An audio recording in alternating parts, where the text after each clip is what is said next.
목요일에는 윤 대통령에 대한 구속 취소 신문도 같이 열립니다. 이게 구속 적부심이랑은 또 다른 건데 어떤 절차입니까? 네, 구속 취소는 형사소송법 제93조에 규정이 돼 있는데요. 구속의 사유가 없거나 혹은 소멸한 경우에 구속을 취소해야 된다. 이런 규정입니다. 예. 구속 영장의 효력을 상실시키는 것이기 때문에 보통은 보석이나 구속 적부심을 신청하기 때문에 잘 쓰이지 않는 조항인데요. 윤 대통령 측은 이달 초에 서울중앙지법에 구속 취소 신청을 냈습니다.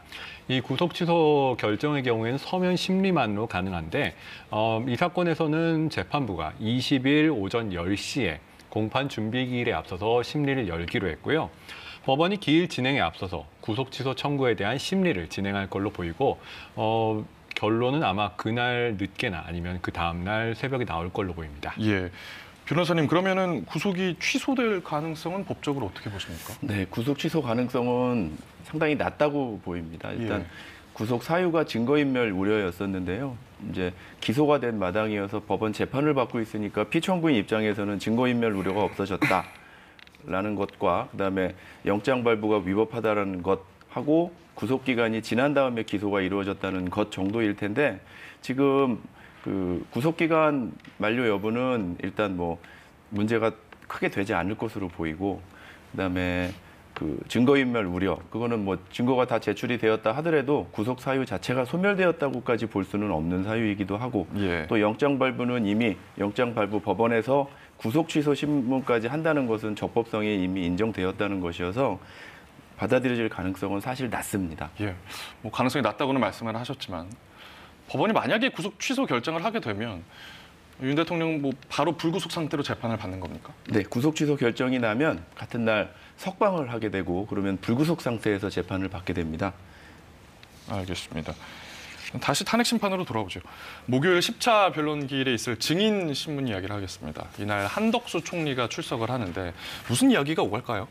네, 한덕수 총리는 앞서 말씀드린 것처럼 윤 대통령 측이 신청한 증인입니다. 예. 두 차례나 증인 신청을 하면서 채택이 결국 됐는데요.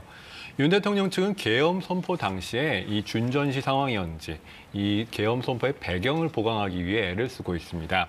한 총리는 다만 계엄 선포 당시에 국무회의에 참석을 했었던 인물이고요.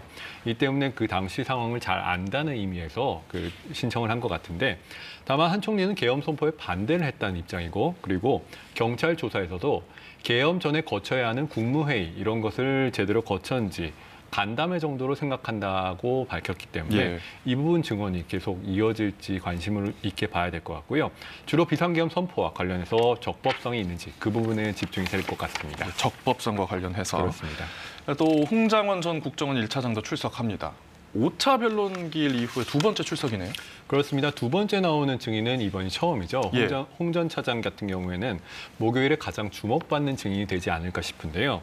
지난 13일에 윤 대통령 측 증인으로 출석했던 조태용 국정원장이 정치인 등의 체포 명단이 적힌 이른바 홍장원 메모 관련해서 진술의 신빙성 문제를 제기했지 않습니까? 예. 이 윤 대통령 측이 이 때문에 추가 확인 필요성이 있다 이렇게 강하게 주장하면서 결국 채택이 됐습니다. 홍 전 차장은 비상계엄 선포 직후 윤 대통령으로부터 싹 다 잡아들여라 이런 지시를 받은 뒤 여인영 전 방첩사령관으로부터 전화를 받아서 체포 명단을 들었다 이런 주장을 하고 있습니다. 홍 전 차장은 이 명단을 국정원장 공관 앞에 공터에서 받아 적였다 이렇게 주장을 하고 있는데 예. 조 원장은 그 시간에 홍 전 차장이 자기 집무실에 있었다 그러면서 신빙성을 탄핵을 하는 입장이고요. 일단 특정인들에 대한 체포 지시는 헌법과 법률 위반, 중대한 위반이라서 윤 대통령 측은 홍 전 차장의 진술 신빙성을 낮추기 위해 여러 노력을 하고 있는 상황이고요. 네. 홍 전 차장은 그렇지만 체포 관련 내용은 여인영 전 사령관 그리고 조주호 경찰청장 등이 크로스 체크가 됐다면서 반박을 나와서 하겠다 이런 입장입니다. 예, 말씀하신 그 메모에 대한 반박과 재반박이 있었습니다. 그리고 마지막 증인으로 조지호 전 경찰청장이 있는데 건강상의 이유로 계속 불출석 사유서를 내지 않았습니까? 뭐 이번에도 불출석할까요? 사실 조 청장의 경우에는 건강상 이유가 있어서 못 나온 것이기 때문에 예. 일단 헌법재판소가 오늘 구인영장을 발부를 했습니다. 이 구인영장의 경우에는 수사기관, 그러니까 동부지검이겠죠. 그 증인을 법정에 강제로 출석시키는 제도인데 대통령 측 신청을 받아들인 겁니다. 어쨌든 법정 출석이 필요하다 이렇게 판단을 했다는 건데 못 나온 이유가 건강상의 이유지 않습니까? 이 때문에 구인이 될지는 아직 미지수고요. 만약에 구인이 된다고 해도 심판정에서 정상적인 증언이 이뤄질지는 미지수입니다.